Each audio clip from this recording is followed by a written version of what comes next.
Good afternoon, everyone. We're going to go ahead and get started. We'll have a few more join us, but that's all right. So, good afternoon and welcome. Thanks for joining us for today's How to Advertise in Popular Social Media Platforms. Today, we are so excited to have our entrepreneur in resident, Brian Lee, join us, who will be presenting. So, Brian, I'll let you take it from here. Thanks, Kelsey, and hi, everyone. Thanks so much for joining today. Can you go to the next slide, please? Next one, too. So here I'm going to spend about 45 minutes of this presentation talking about myself and what I do. So my primary job is that I run a full-service agency. We do marketing, advertising, graphic design, so forth in these particular industries that you can see. As Kelsey mentioned, I'm one of the entrepreneurs in residence at Madison College, so I love helping other people start their businesses, both students, staff, faculty, and then anyone in the community too can use our help. I also teach social media in the Department of Continuing Education at Madison College. I'm the author of the book, Using Social Media for Business. And can you go to the next one, please? So this is what I plan to talk about this afternoon. It just looks like three short little items, but I'm going to go into good depth with all of these topics, starting with the first one, which is consumer adoption process, and that will be on the next slide. So before we get into digital marketing, and in this case, social media advertising, I want to make sure that you understand how someone goes from being a stranger to becoming your customer. And there's many variations of this particular process, and this is the one I want to talk about. It's called the consumer adoption process.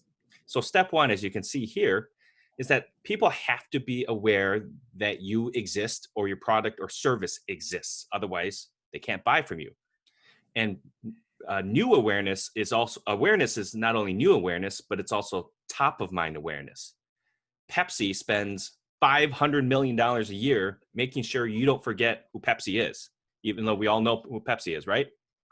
So awareness is a big step, and this is where most companies are going to spend the bulk of their time, efforts, and money. You're going to embark on big advertising campaigns, big public relations campaigns, etc., just to get people to know you and your product and services. Next, we have interest. If people aren't interested in buying your product or service, either now or later, they're not going to move on to the next step, right? I have no interest in buying a motorcycle right now. No offense to anyone who has one. I know Harley Davidson. They're a great company here in Wisconsin, but I just have no interest. So I'm not going to be their customer, right? So I fall off this funnel, so to speak. So it's important that we target the right people, and that's going to be a theme of this presentation today, to make sure that they are going to be interested. Next is evaluation. This is where people are doing things like looking up online reviews of your products or services. They're going to your website and doing price comparisons. They're trying to look up all the feature sets. They're asking their friends and family for recommendations and referrals. So with this step, all those things I mentioned, this is why it's important to manage your Google reviews, your Facebook reviews, Yelp. My firm, we represent a lot of hotels and restaurants, and believe me, Yelp and TripAdvisor and all those sites, they are the bane of our existence, right? Everyone feels like they have to be the New York Times reviewer of everything. But it's part of this crucial step.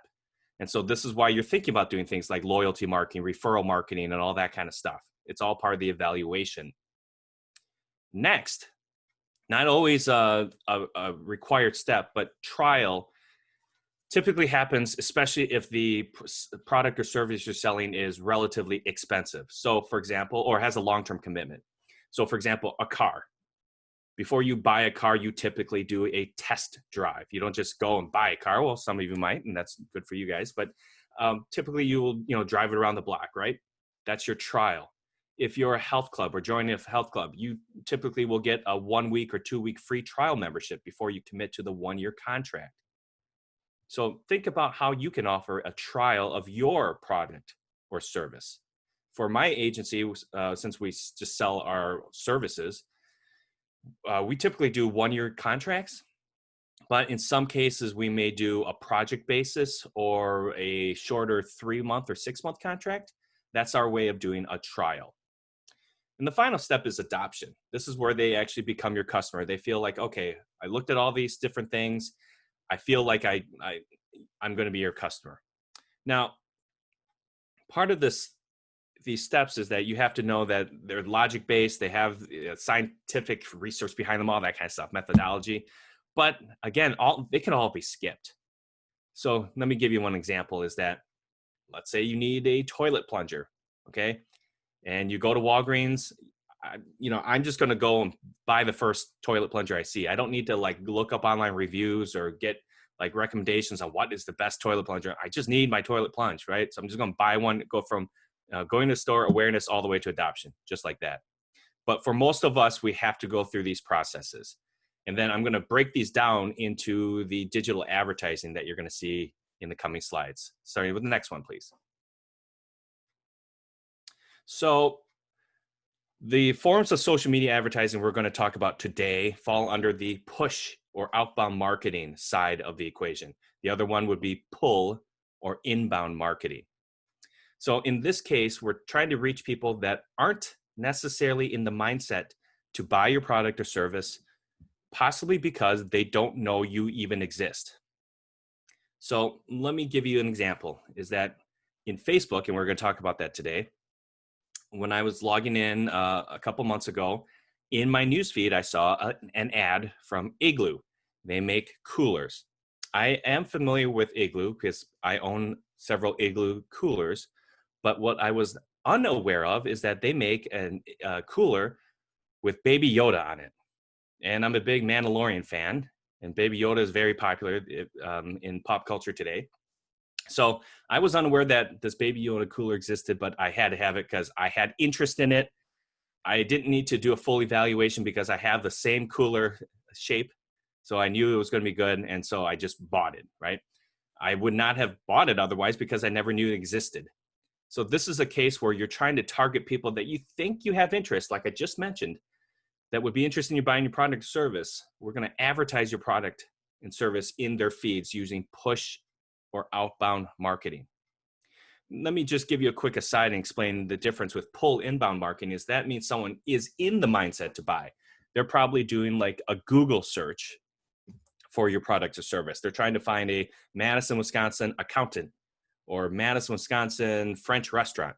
And so they're searching for those things and you're trying to advertise in front of that search. That's pull marketing. But in this case, these people, once again, are not typically in the mindset when we're going to reach them. So can you go to the next slide, please? We're going to go through two different platforms today. First is LinkedIn and the other is Facebook. And once we go through this presentation, you're going to get the hang of doing social media advertising in all channels. You're going to be able to do Twitter. You're going to be able to do Pinterest. You're going to be able to do YouTube. So I picked these two because these are the most common types of advertising we're doing for our clients today. LinkedIn is going to be for the B2B marketing. That means your business and you sell to other businesses. My agency is an example of a B2B business. I sell marketing and advertising PR services to other businesses. LinkedIn, just in case you're not familiar, you create an account, it's a social media platform, and it's for business. You're going to have your resume, basically, your job history, your education, and the awards you've won, the boards you're on, all that. You can use it to supplement your real life networking that we don't get to do anymore, or you can do online networking through it as well. It's become more and more of an HR tool. So I know a lot of companies looking for candidates through LinkedIn. And then of course, on the other side, a lot of job seekers looking for jobs on LinkedIn as well. Can you go to the next one, please? So if you ever log into LinkedIn, this is the desktop version. Just so you know, the parlance is that any kind of post here that you see in your feed in the center of the screen, that is called an update. Very original name, right? From LinkedIn, it's just an update. Now this update, the updates you see are the people that you're connected to. So I'm connected to Nick right here. You can see it says first next to him. That's a first degree connection. So if he posts an update, there's a chance I will see it in my feed. Now, the point of me showing you this is that you can pay to push your update into somebody else's feed. Once again, I'll say that.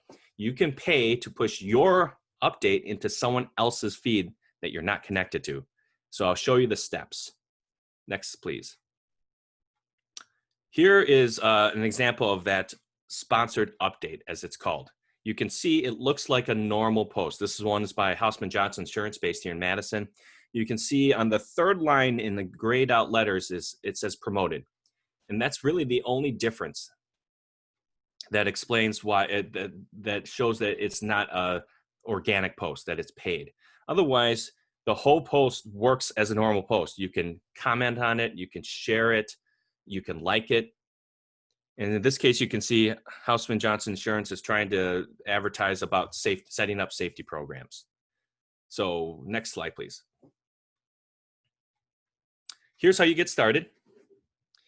What's interesting about this is, as I mentioned, I teach social media here at Madison College, and I keep these slides up to date. And what bothers me so much is that all these social media platforms keep changing how they do their ads. The good news, so I have to keep updating these slides, of course, but the good news is that the process is still the same. So again, once you learn this, if LinkedIn updates its platform again in the next 6 months or a year, you'll still know how to run LinkedIn ads. So the first thing is on the top right of your screen, when you log in, you're going to click Advertise. If you've never advertised before, you're going to actually click Create Ad Account. Otherwise, if you already have set this up, you're going to click Choose. And then on the top right of your screen, on the next screen, you're going to see a button that says Campaign, Create Campaign. You can click that. And then here's the first part. It's going to ask you to choose your objective. This is common with all social media platforms. They're going to ask you what you want to do.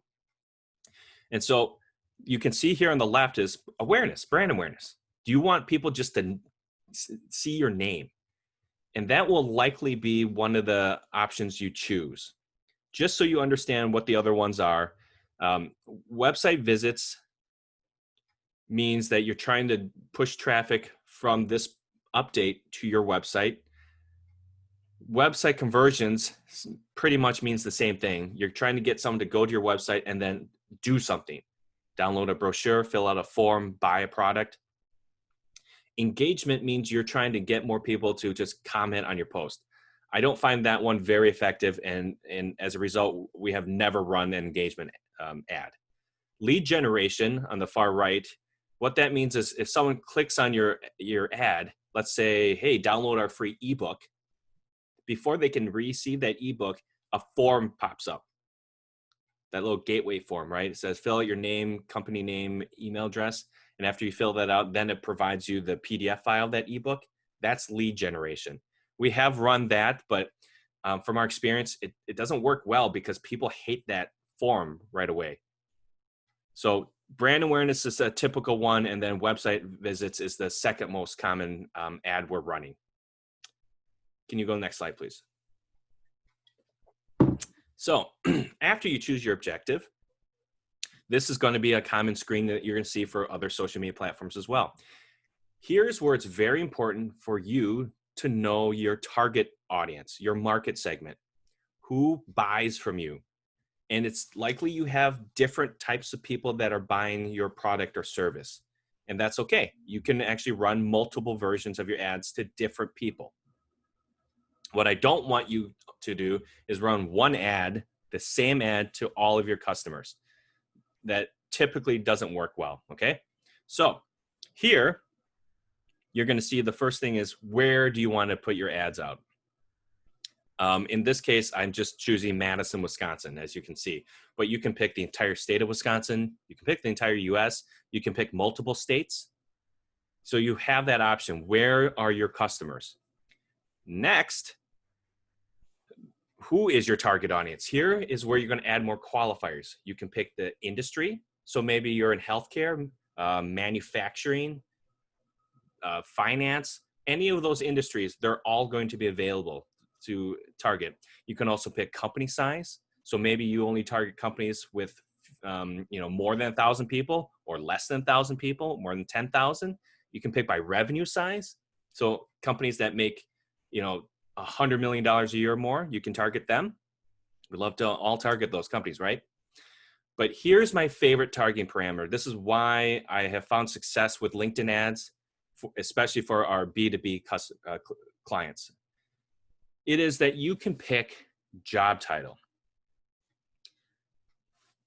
For a client of ours based in Jacksonville, their decision maker, the person that decides whether or not they want to buy from this company, is a hospital's chief information officer. Now, think, how would you reach a hospital CIO? Right? You just wait in the lobby of the hotel, hope he or she comes down and just, hey, hi, right? It's hard to reach certain types of people. Well, LinkedIn is your way to do it. What you're going to do here is that under job experience, job titles, you're going to type in the main title. And as you can see here in the center of the screen, I typed Chief Information Officer. LinkedIn says, yes, we have that job title. Plus, here are some related titles. As you can see here, Assistant Chief Information Officer. Sure, I'll choose them too. Director of IT, Manager of IT, IT Manager. Sure. I'll choose all those, right? So you can pick all the related titles that are in LinkedIn's database. So while we're on the screen, think really hard right now. What is the job title or titles of the people who buy from you? Or the people that would refer business to you? What are their job titles? This is a really powerful tool. Again, you're going to put your content right in front of these decision makers. On the right side of the screen here, you can start to see your target audience size. And it's right now showing that I have an audience size of about 41,000 people. Next slide, please. Now, for some reason, LinkedIn puts this option here versus lower. It's very confusing why it makes you choose your ad format now when you're not about to create the ad. You can see the different types. Carousel ad means you have multiple images. Video ad is obviously you have a video in your ad. I think you're going to be fine with a single image ad. That's not only easier for you to manage, but it's still commonly accepted. It still will get clicks and views and so forth. So don't feel like you have to be ultra sophisticated on LinkedIn. A single image ad is still going to be perfect. So you can choose that more than likely. And then once you choose that, on the next slide, now you actually pick your budget. So there are two types of LinkedIn ads I want to show you. This one is called Enhanced CPC Bid. You can see it, that's boxed in on the about the left side of the screen there. CPC means cost per click. Excuse me. So you have to bid an amount of money that you're willing to pay for every single click on your ad. While you're bidding, the reason why you're bidding is that other companies are also trying to reach the same audience. So if there are a lot of people trying to reach your audience, then your bid price will likely be much higher than if fewer companies out there were trying to reach that same audience. That makes sense, right? The more competition, the higher the price to reach your audience. Fortunately, LinkedIn tells you how much you should bid. Right now, you can see it's really small font, but on the bottom left, you can see that it says the recommended bid is $30.28. You also have to set a daily budget of how much you're willing to spend. So $50 wouldn't make sense here because that would only be one click. So it might be like $60.56. So at least you can get 2 clicks out of it. And then you have your schedule. You might just want to run your ad for about a week. Check the stats, determine if you want to run the ad again or edit the ad. On the right-hand side here, you can see what you are expected to get in terms of results. Based on your budget and clicks and so forth, you can expect this many impressions. That's how many times your ad is seen. So a range of 15,000 to 60,000. And how many clicks you should expect to get. You can see about 90 to 240 clicks. So that's one version of advertising on LinkedIn. On the next slide, you can see this is called maximum CPM bid. CPM is old school parlance in the world of media buying. It just means cost per 1,000 views. That's how they figure out how much to price things out, is that how much should we charge you for have your ad seen by 1,000 people. Again, you can see that it shows you the recommended bid. In this case, it's $161, though it does give you a range at the very bottom of the screen. You can see that $114 to $300 is the bid range. Again, you are now bidding on how much you are willing to pay to have 1,000 people see your ad. I know you might think, wow, $161, that's pretty expensive. That is extremely cheap. Think about this. If I said, look, I will put your message, your flyer in front of 1,000 people that are likely your customers for only $161, you would take it. If you wanted to do that same thing with TV, radio, it would be 10 times that amount. So, and you would get a lot of people that would not be part of your audience set. This is highly, highly targeted. So if anything, they should charge you more because you're reaching a better set of your audience. So again, here's $161. So if you wanted to reach 5,000 people, or have 5,000 impressions, that was your goal. Multiply 161 by 5. That's how you can start figuring out your budget. Okay. Again, this is a great B2B tool. It does work for B2C as well, but especially if you're trying to reach a hard to find job title like a chief information officer or a particular industry like manufacturing, LinkedIn ads is the way to go. So after you choose if you want to do CPC, cost per click, or CPM, cost per 1,000, and figure out your budget, then on the next slide, here's where you actually create your ad. So there's 2 versions. You can create a new ad from scratch, or you can click on browse existing content. So browse existing content means it's going to take posts from your LinkedIn company page. So if you've been also posting your blogs, for example, on your LinkedIn company page, you can pull that content here. So let me show you how that looks. If you were to click that, next slide, please. These are posts from my LinkedIn company page, and I can choose any of these to sponsor. This is just like a boosted post in Facebook, which we're going to talk about in a little bit. So I can pick any of my previous posts and sponsor that and reach my target audience with it. But if you don't already have existing content on your LinkedIn company page, it's no problem. You can create it. So that's on the next slide. It's very, very self-explanatory. If you've never created an ad before, first name the ad, then what's your text, then what's the website address? Where do you want to send people if they click on your ad? Then what do you want your image to be? Headline, description. It makes you fill in all the necessary bubbles, I guess. And then on the right-hand side, you get a preview of what the desktop and mobile version of your ad will look like. It is important you take a look at that too.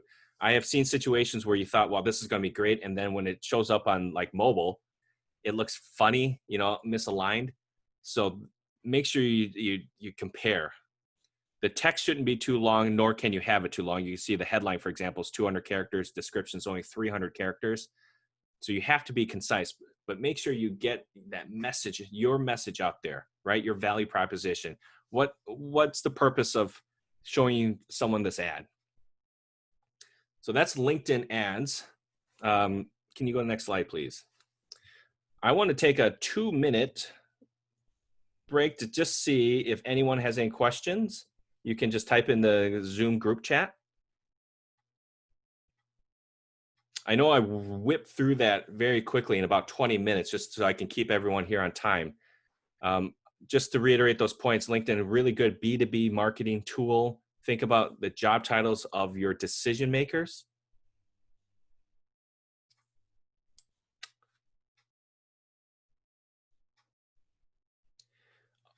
Josie, thanks for that question. Do I need to create a personal LinkedIn account to create the ads? So yes, I'm sorry I didn't bring that up. So you're going to have an account first. And then once you click the ads button, that's going to actually make you create an ad account from your personal account. So on this ad account, it's going to require a credit card and billing address. And then that's pretty much it, and then you're set to go. The one nice thing is that once you set this up, you can grant other people access to your ad account. They won't be able to edit your credit card information or see anything like that, but they can place ads through you. So this typically happens with us is that a company hires us to manage their LinkedIn account. they can grant us access to their ad account. We don't see their credit card information, but we're running ads for them. Thank you for asking that. I'll have more time for questions at the end. So now on to Facebook here. Let me just close this button here.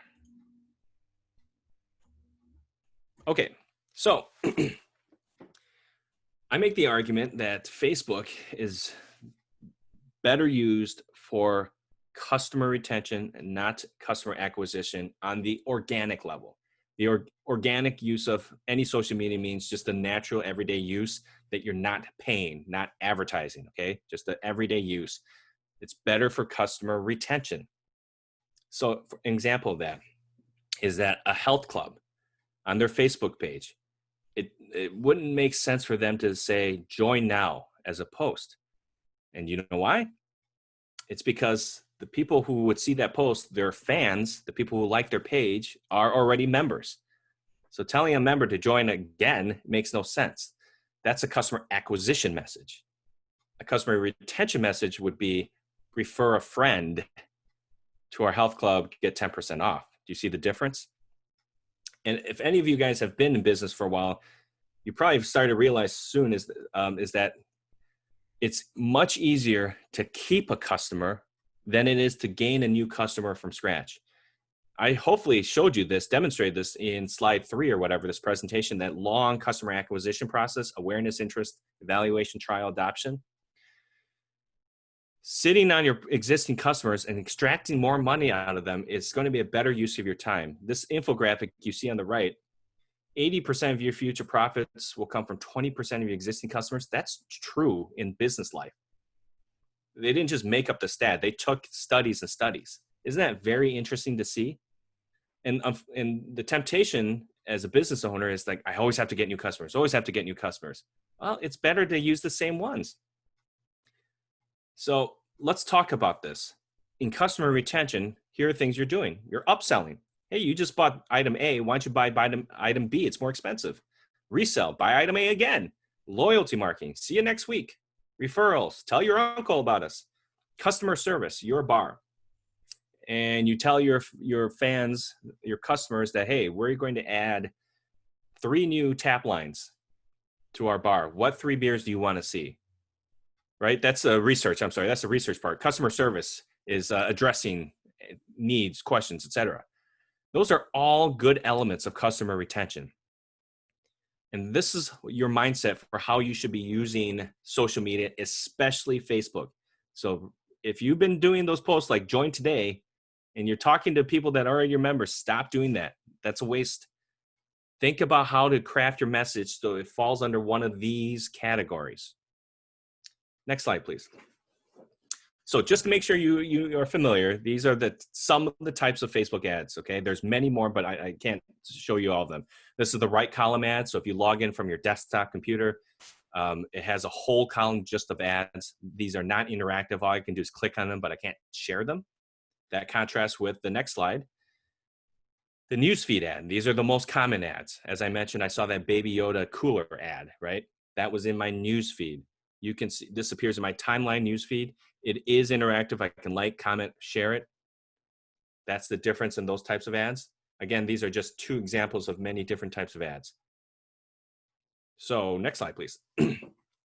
Here's what you have to do to get started. And this dovetails with Josie's question about LinkedIn. You have to have a personal account first, and then you have to have a Facebook page after that. So have your personal account, then you have to create a Facebook page. And interestingly, Facebook has just updated its platform. So some people are still on the older platform, but some people are on the new one.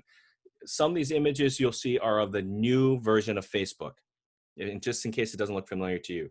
On the top right, if you're on the old platform of Facebook, it's going to say create. If you're on the new one, it's going to have a big plus sign there.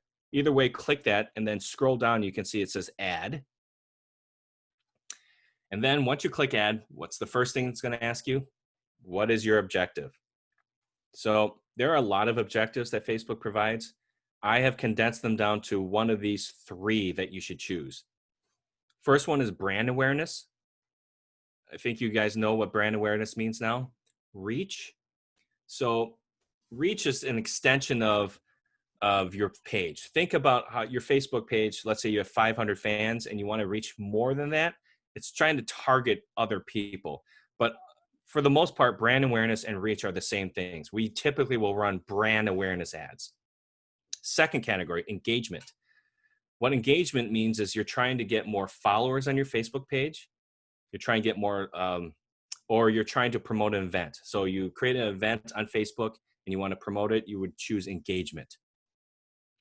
We never run engagement ads for page likes. People should just naturally come to you, right? But we will run them for events.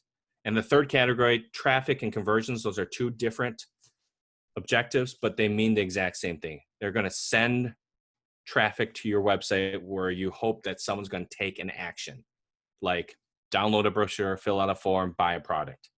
So choose one of your objectives. And then on the next slide, Facebook just rearranged the order. Budget used to be way later. Now it's right away. So it's going to ask you how much you want to spend.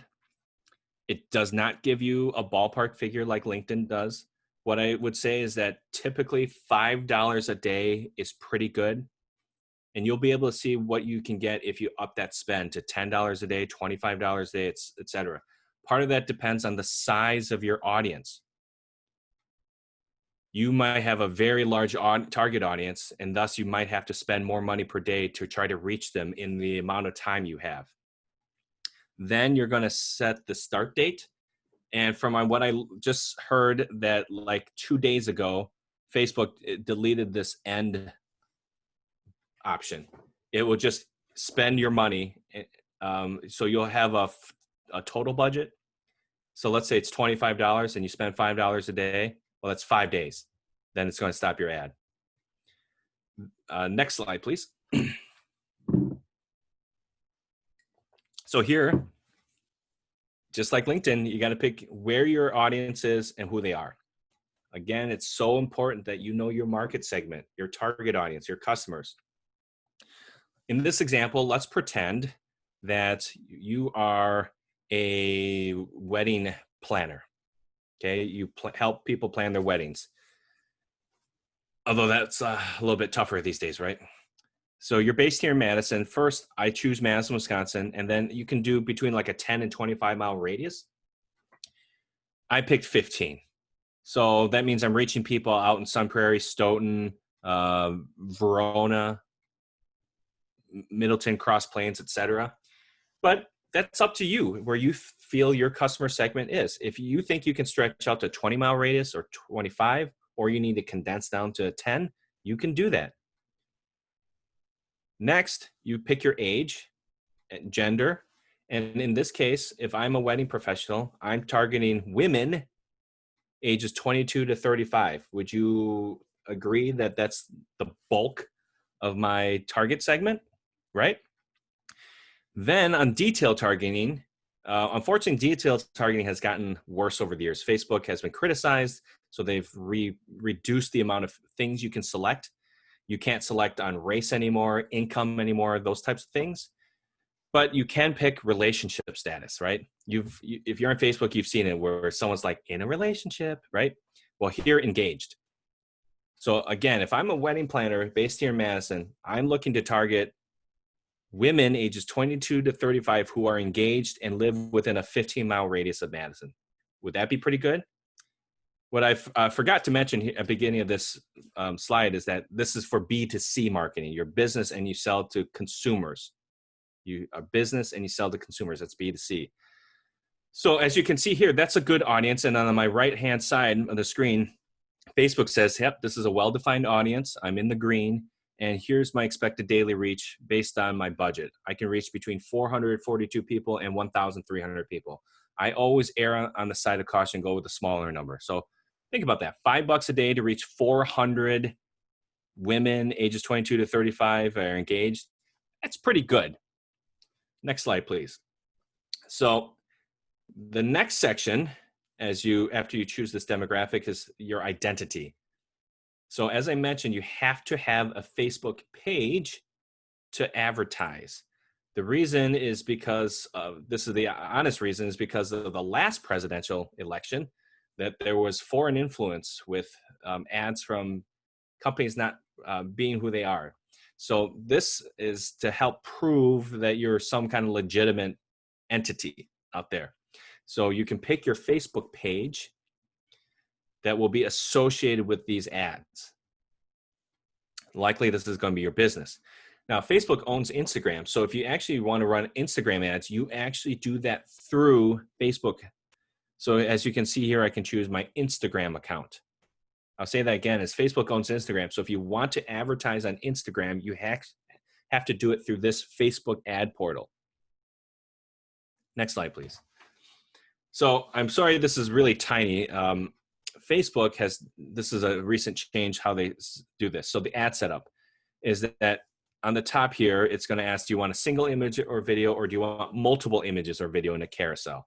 So again, single image is fine. Carousel scrolling images, that's fine too. But you can get a little bit more sophisticated with Facebook than you would with LinkedIn. And then on the bottom here is you're going to pick the creative, meaning you're going to pick the video, you're going to pick the photo or photos, and then you're going to start typing in text. This is all on the left side of the advertising screen. This is one jumble mess. It used to be a just long scroll, and Facebook thought, let's just slap everything together. So on the next slide, this is everything on the right side of the screen. As you start creating your ad, typing the text, choosing photo or videos, it's going to show you a live preview of what your ad will look like. And this is called placements. You can, on the right-hand side, select and deselect where you want your ad to show up. For example, you can see here I've highlighted Facebook Marketplace. So if you don't deselect it, your Facebook ad can show up in the marketplace of Facebook. You might have it in the stories section of Facebook, the stories section of Instagram. Instagram is another one by itself, Facebook, etc. So you can choose, again, where you want your ad to show up within the Facebook and Instagram universes. Next slide, please. So that's pretty much it. Again, it's about figuring out your budget, knowing your audience, and then choosing the creative. One tip I have for you here is that you can't use more than 20% text in your image. The reason is because you get so little text, people used to game the system. They used to just have an image completely full of text, and that's a no-no. So you can see here, this Sean Murphy's Eat here, that's about 40% of the image. So this would not fly under Facebook's rules. Next slide, please. This is an ad I saw in my newsfeed on my phone, and I want to talk to you about it because it goes through a lot of the elements I was talking about in terms of consumer adoption process. So HelloFresh is one of those meal subscription services that you get meals delivered to your house once a week, once a month, whatever. Some of you may know it, some of you may not. The point is that this was supposed to bring awareness to me about HelloFresh. Okay, that's the awareness part. And it's thinking, well, this guy probably is interested because they're picking profiles and they know I'm of a certain age, I'm a certain demographic, and I run a dining guide, so I'm probably into the food scene. So that's the interest that they're thinking. The evaluation is that top sentence: the meal delivery service that has millennials ditching takeout. Oh my goodness, well, if millennials are not doing takeout anymore and doing this, it has to be good, right? Okay, so that's the evaluation part.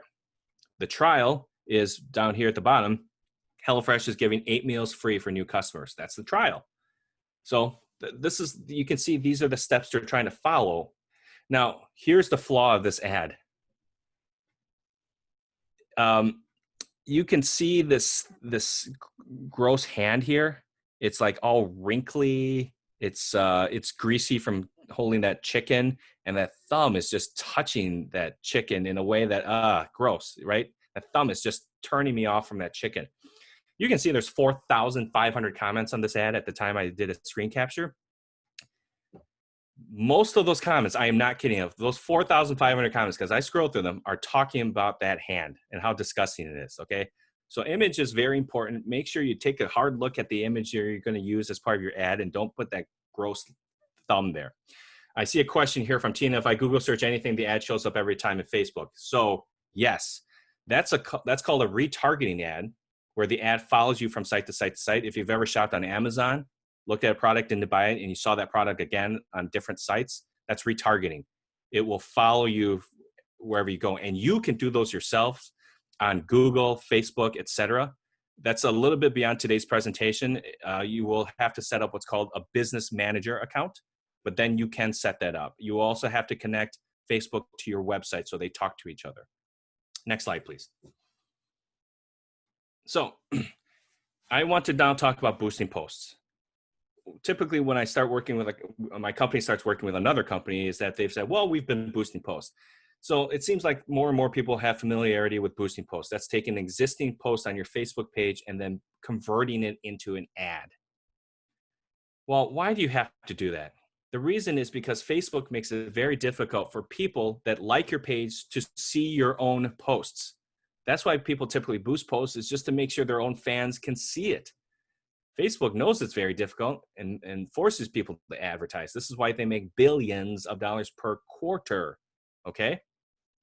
Now think about that. For you out there that have are on Facebook, have you ever noticed that some of your friends, their posts appear more frequently than other friends in your newsfeed? It's not because they post more often, it can be. It's because Facebook thinks you're better friends with them based on past interactions with them. So the more you interact with someone's post, Google logs that time and thinks, well, you're spending time on this post, you must be better friends with this person. So we're going to give you more of their posts in the future.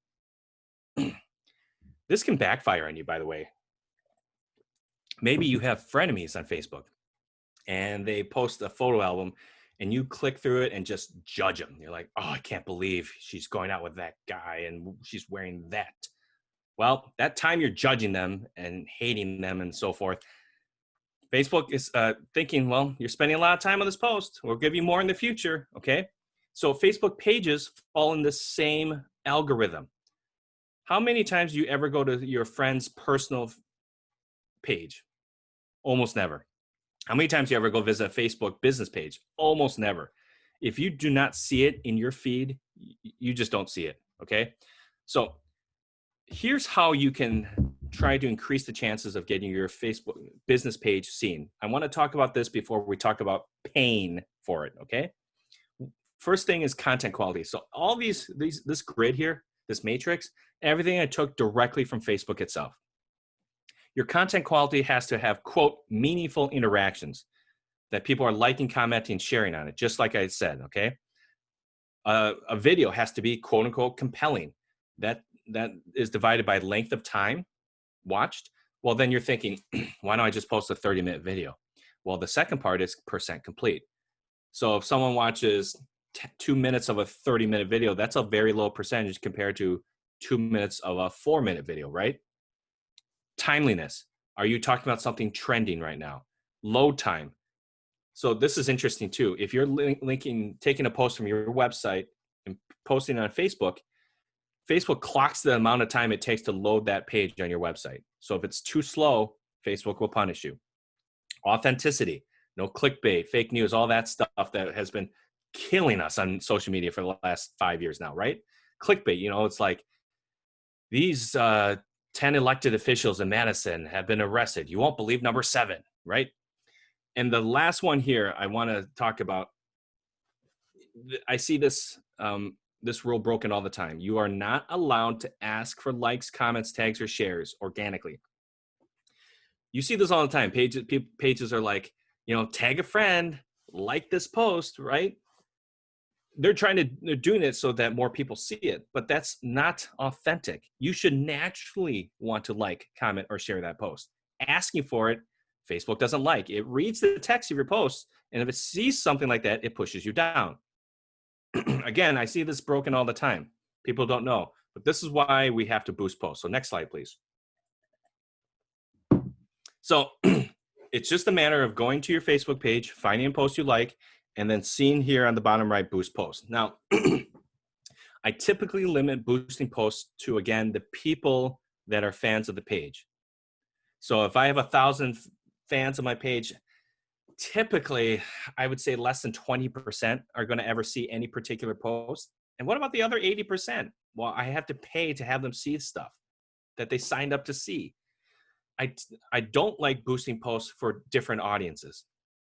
The reason, again, is because you're using your Facebook page as a customer retention strategy. So what you're sharing is stuff that's important to your fans, your existing customers.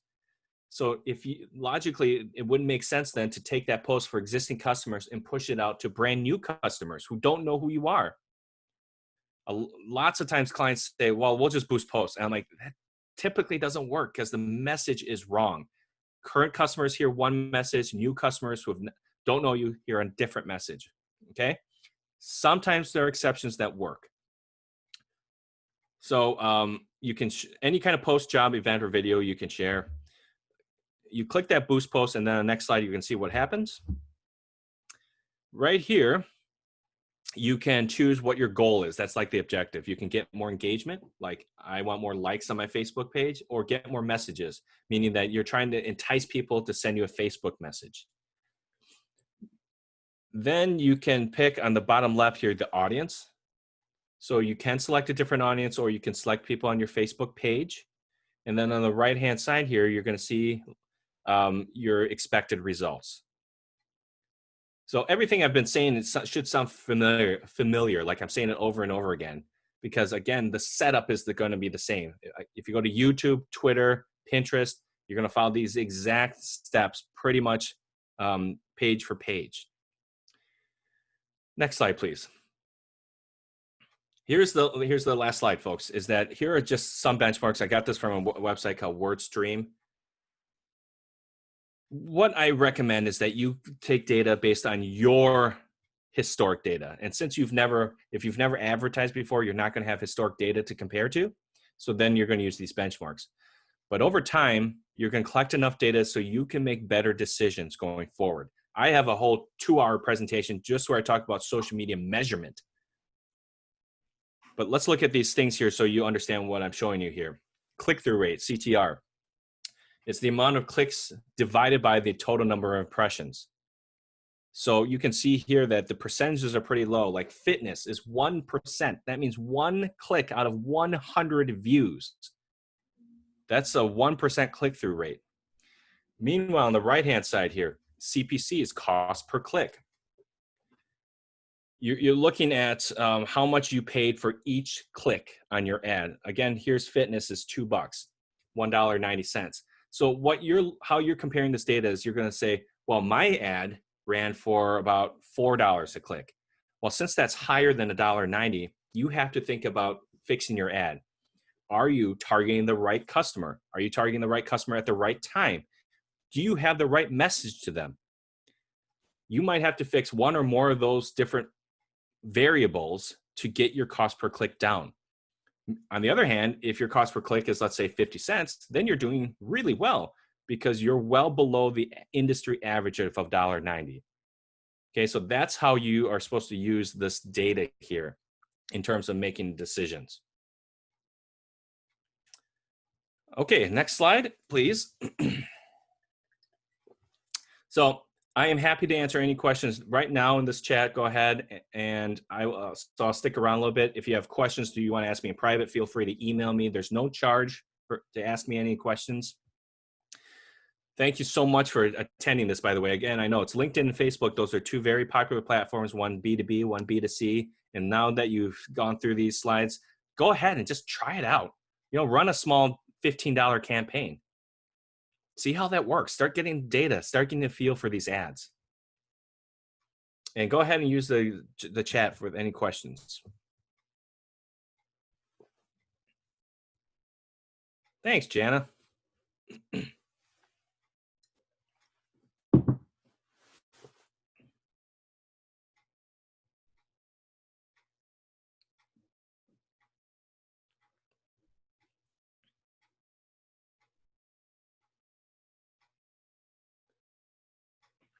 I have a question about other social media platforms like Instagram, for example. I feel that Facebook and Instagram are so intertwined that you might as well advertise on both platforms simultaneously. Now, it is possible that you only choose Facebook or you only choose Instagram. You're going to find a good quantity of your target audience on both platforms. Okay. So when you choose any particular platform, think about your audience. Are you looking for more of a business crowd? Well, that's going to be on LinkedIn, right? If you're looking for the tweens, then you're going to be on TikTok. So it's all about thinking about where your audience is. But Facebook and Instagram are so universal that you're going to find pretty much everyone. Thanks, Elliot, for the nice words. So yes to using Instagram, yes to using Facebook, yes to trying Pinterest, yes to using Twitter. It's just a matter of where your customers are.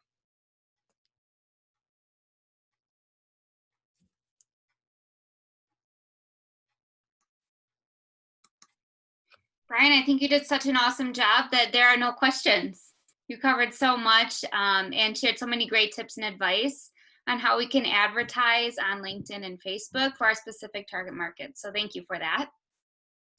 A copy of the slides, you can go ahead and email Brian.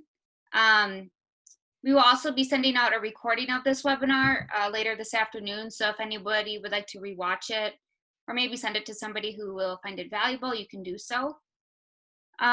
Feel free to reach out if you have additional questions or would like to connect to Brian. You can either go ahead and email him directly or email the Entrepreneurship Center at Madison College. That would be fine as well. And with that, I hope everyone has a great rest of their Thursday. And thanks again for joining us. And thanks, Brian, for sharing all the information you did with us today. Thank you guys so much.